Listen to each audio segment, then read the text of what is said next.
Imagine an intersection with cars hurtling through from every direction, completely ignoring traffic lights and lanes. Without agreed-upon boundaries, our daily routines would instantly collapse into chaos. To prevent that collapse, governments create laws. Think of them as the invisible scaffolding designed to hold a community together and maintain public order. We see this scaffolding work every single day. When you look at a busy city street, you are watching thousands of strangers successfully navigating a shared space because they all agree to stop at red lights and stay in their lanes. That basic daily compliance is the agreed-upon price we pay for a safe and functional society. But demanding blind obedience reveals a glaring flaw in the system. What happens when that legal scaffolding is intentionally built to exclude or harm specific groups of people? History is full of these structural traps. During British colonial rule in India, the legal system was explicitly drafted to discriminate, creating a stark visual hierarchy that legally elevated colonial officials over the local population. This creates a paradox. If the stated purpose of a legal system is to protect human rights, do citizens still owe their obedience to laws that violate those exact rights? Mere obedience falls short. Complying with an inherently unfair system does not preserve justice, it actively dismantles it. In a modern democracy, a law is a rule drafted by your elected representatives.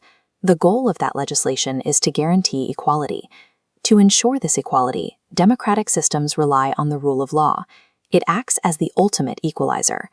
Under this principle, no individual, regardless of wealth or office, can operate above the legal system. The rules apply equally to everyone. The rule of law serves as the structural barrier preventing leaders from exercising power unchecked. Because lawmakers are human, the legislation they draft can be deeply flawed. They write rules that are sometimes biased, controversial, or entirely unfair. When this happens, a healthy democracy does not expect silence. Public pushback against unfair legislation is a built-in safety feature. Mahatma Gandhi recognized this vulnerability and utilized that safety feature against the unjust colonial laws of his time. He led movements that relied on highly visible, organized public protest to directly challenge legislation that violated fundamental freedoms.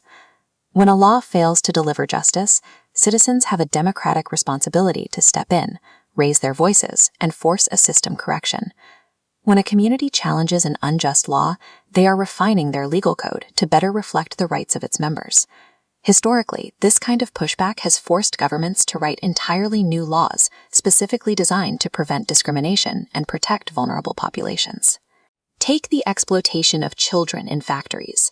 Those brutal conditions only ended because citizens actively refused to accept a legal status quo that allowed young kids to work massive industrial machinery.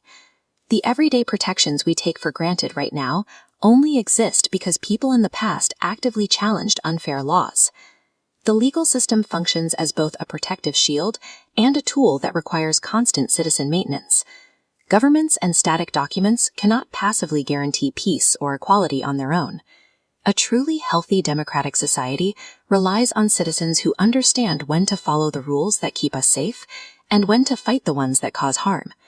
You are the final, essential mechanism. Your participation is what turns the rule of law